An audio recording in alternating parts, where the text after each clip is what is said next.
الحمد لله رب العالمين والصلاة والسلام على أشرف الأنبياء والمرسلين سيدنا ونبينا محمد وعلى آله وصحبه أجمعين وبعد. ‘Yan musulmi, assalamu alaikum wa rahmatullahi wa barakatu.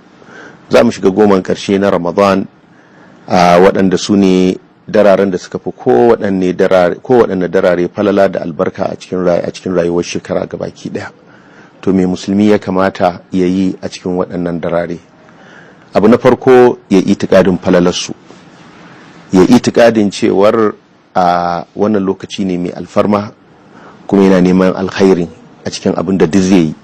Wannan shine ake kira al-ihtisab, wato yayi duk abin da zai yi da niyyar neman lada saboda Allah. Abu na biyu, ya shige su da niyyar tuba kan Allah madaukakin sarki ya yafe masa zunubansa, domin shi Allah jalla wa ala kyaututtukansa yana bayar da su ne ga waɗanda suka koma ya zuwa gare shi. Innahu kana lil awabina ghafura. Shi Allah mai yawan gafara ne ga waɗanda suke komawa gare shi. Saboda haka taufiki da Allah zai baka kai aiki nagari ya danganta da irin wato gaskiyar tuban da kai da komawa kai zuwa ga Allah. Abu na uku, mutum a cikin waɗannan darare, a kowane dare, wato yayi tanadin bautar Allah ta hanyar yin wanka, domin Annabi sallallahu alaihi wasallam kamar yanda ya zo a cikin sunan, ya kasance a cikin waɗannan darare yana yin wanka. Mutum ya samu ya yi wankan nan ko tsakanin magariba da isha ko bayan sallar isha.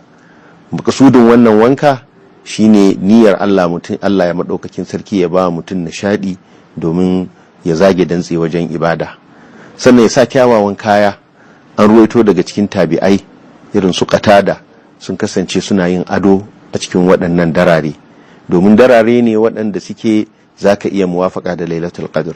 Shi ko daren Lailatul Qadr dare ne wanda mala'iku suke cika duniya, to su kuma bayin Allah ne masu daraja, kuma abin da yake cutar dan adam na dauda da wari su ma yana cutar su. Saboda haka ya dace ka zamanto wato mai tsafta, mai kyawawan kaya, domin waɗannan ma ranaku ai kamar wani idi ne na samun wato saukar rahamar Allah. Abu na hudu, ka tashi iyalinka su ma su zamanto sun yi musharaka da kai, sun yi tarayya da kai wajen yin ibada a cikin waɗannan darare. Ya zo a hadisin Aisha radiyallahu anha cewa manzon Allah sallallahu alaihi wasallam in waɗannan darare suka shiga, babu wani wanda zai iya tashi yayi ibada da daddare a cikin mutanen gidansa face sai ya tashe su. Sannan na biyar, ka zage dantse wajen raya daren da sallah, kar kai bacci daidai gwargwado, amma har za ka yi bacci sai dai kaɗan.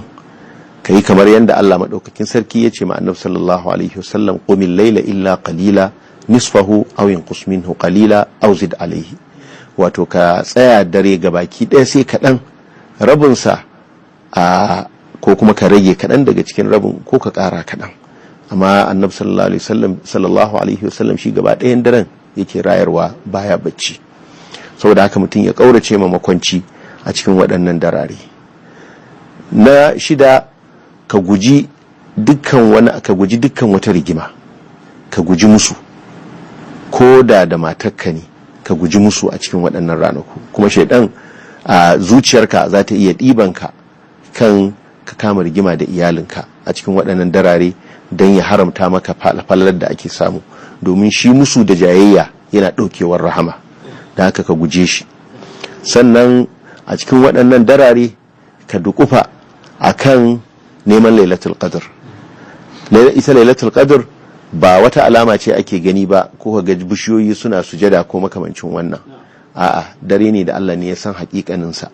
Saboda haka kai kaunar dai dacewa da shi, kuma ana samun sa, ana dacewa da shi a cikin dararen mara na waɗannan goman ƙarshe, daren 21 ko da 3 ko da 5 ko da 7 ko da 9.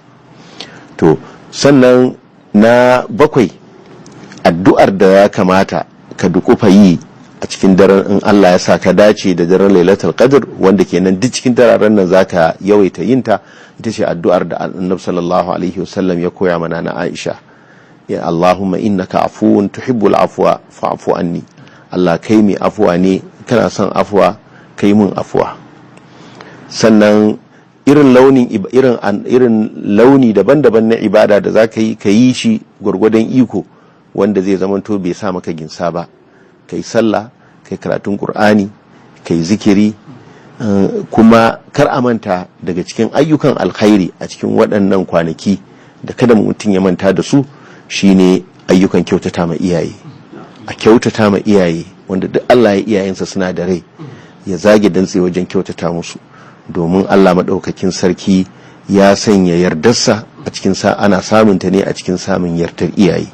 Saboda haka yayin da mutum yake hankolo yake kokarin samun yardar Allah a cikin waɗannan darare, hanya mafi sauki gajeruwa wadda ake ce ma shortcut shine wato ka kyautata ma iyayenka a cikin waɗannan darare. Kai wani abu wanda ka yi abin da ka san zaka sanya musu farin ciki a cikin waɗannan darare. Idan duk kowane dare ne ka keɓance wani abu na alheri na kyautata da zaka yi ma iyayenka, to hakika wannan ka ɗauki mataki na samun yardar Allah. To sannan kuma a yawaita addu'ar kan Allah maɗaukakin sarki ya ‘yanta mu daga wutar jahannama, domin a cikin dararen nan Allah yana a cikin dararen Ramadan kullum Allah yana ‘yanta mutane. To kuma har idan daren ƙarshe ya zo iya adadin waɗanda Allah ya ‘yanta daga wuta sai ya haɗa su gaba ki ɗaya ya ‘yanta su. Saboda haka a yi ta addu'a kan Allah maɗaukakin sarki ya sanya mu cikin waɗanda ya ‘yanta ya kuma yake ‘yantawa. Sannan daga ƙarshe a yawaita addu'a da tawassuli da waɗannan da alkhairan da Allah ya sa a cikin waɗannan darare 10. Allah ya yi mana wannan hali na tsanani da annoba da muke ciki.